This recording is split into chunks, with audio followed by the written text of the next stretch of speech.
ஏங்க மல்லிகா மேடம், நீங்க இப்படி பண்ணலாமாங்க? ஒரு 70 வயசான லேடி நீங்க. என் மனைவிக்கு நீங்க அத்தை அப்படின்னா, எனக்கு அம்மா ஸ்தானம் வருது. ஒரு அம்மாவே வந்துட்டு மகனோட வாழ்க்கைய இப்படி கெடுக்கலாமாங்க? அவங்க கூட உங்க கூட தானே இருக்கிறாங்க.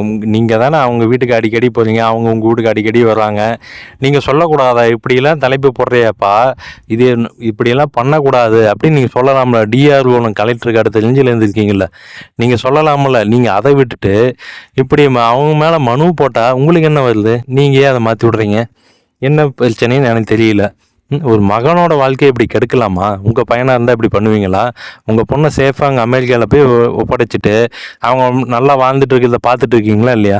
உங்க பேத்திங்களோட ஃபோட்டோ எடுத்துக்கிட்டு, WhatsAppல ஸ்டேட்டஸ் போட்டுட்டு இருக்கீங்களா இல்லையா? அதே மாரி தானே எல்லாரும் வாழணும்னு இருக்கோம். ம். இப்படி பண்ணலாமா? ஒரு சிஎம்முக்கு போட்ட மனு இத்தனை வெப்சைட்ல வரும்.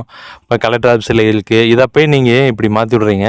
நீங்கள் ஃபோன் பண்ணதுக்கு ஆதாரத்தை நான் காட்டுட்டா? ஏற்கனவே இருக்கு யூடியூப் சேனல்ல நான் ஏற்கனவே போட்டேன். அந்த உண்மையா பொய்யான்னு கேட்டீங்க பாருங்க. எங்கே போனாலும் உங்கள் பேர் தான் சொல்கிறாங்க. மல்லிகா மேடம் ஃபோன் பண்ணாங்க, நாங்களெல்லாம் ஒன்றும் பண்ண முடியாது. என்னங்க இப்படி ஃபோன் பண்ணுவீங்க? நான் என்ன தப்பு பண்ணிட்டேன்? என்ன தப்பு பண்ணேன்னு சொல்லுங்கள். இவ்வளோ உலகமே பார்க்கும். யூடியூப்னா உலகமே பார்க்கும். இந்தியாவோட மானத்தையே வாங்கிட்டு இருக்கா அப்படி அந்த ஜோதிடர். இந்த தலைப்பு போடலாமா? உங்களுக்கு அந்த ஜாதகத்தை பார்க்கலாமாங்க? நீங்கள் வந்து திருமணத்துக்கு முன்னாடி எப்படின்னு ஜாதகம் பார்க்க சொன்னால் அந்த ஆள் பார்த்துக்கோ அப்படி. சப்ஸ்கிரைப் எதை பார்க்க சொன்னாலும் பார்த்துக்கோ அப்படியாமா.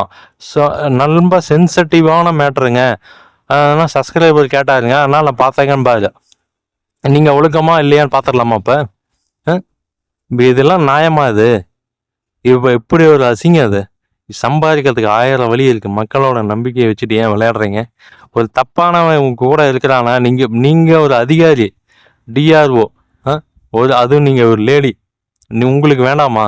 இதெல்லாம் பார்க்கலாமா? ஏங்க, ராமர் வாழ்ந்த தேசங்க இது, கண்ணகி வாழ்ந்த பூமி இது. இதில் போய் கற்பியும் ஒழுக்கியும் நீங்கள் கட்டம் கட்டுனா அது எவ்வளோ பெரிய ஒரு இது. இப்போ யாரும் நோட்டீஸ் பண்ணல, இவன் போடுறத யாரும் நோட்டீஸ் பண்ணல. பண்ணுனாங்க அப்படின்னா நார் அடிச்சிடுவாங்க. உங்கள் தலைமுறையே பாதிக்கிங்க. ஒரு மக்கள் இப்போ லட்சக்கணக்கான மக்களோட இதை நீங்கள் வாழ்க்கையை கெடுத்துட்டு இருக்கீங்க. ஒவ்வொரு கோயிலில் போய் பாருங்கள், லேடிஸு அம்மா அப்பா எப்படி சாமியை கும்பிட்டுட்டு நம்ம வாழ்க்கை நினைக்கணும்னு எப்படி ஒரு பயபக்தியோடு கும்பிட்டு அந்த வாழ்க்கையை காப்பாற்றிக்க எவ்வளோ போராடிட்டு இருக்கிறாங்க. அந்த வாழ்க்கையை நீங்கள் போய் கெடுக்கிறீங்களே, உங்கள் தலைமுறை வாழுமா? நீங்கள் டிஆர்ஓவாக இருக்கலாம், உங்கள் பேரம் பேத்தி எல்லாருமே டிஆர்ஓ ஆயிடுவாங்களா? உங்கள் பரம்பரையே கவர்மெண்ட் பரம்பரை ஆயிடுமா? இப்போ அமெரிக்கா போயிட்டீங்களா? போய் நாடு விட்டு நாடு போயாச்சு. எல்லாருமே அப்படி வாழ்ந்துருவாங்களா? நீங்கள் எதை இந்த சமுதாயத்தை மாற்றிட்டு போகிறீங்களா, அந்த சமுதாயத்தில் தான் உங்கள் தலைமுறை வாழப்போகுது. நீங்கள் பண்ண தப்பு உங்ககிட்ட இருக்க வசதி எல்லாத்துக்கும் அமையுன்னு சொல்ல முடியாது, சரிங்களா?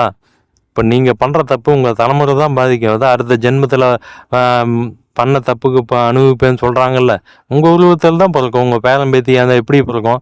இப்போ ஒரு 200 வருஷம் கழிச்சு பார்த்தா மல்லிகா உருவத்தில் உங்கள் பேத்தியோ உங்கள் கொள்ளு பேத்தியோ இருக்கும். அவங்க தாங்க கஷ்டப்பட போகிறாங்க.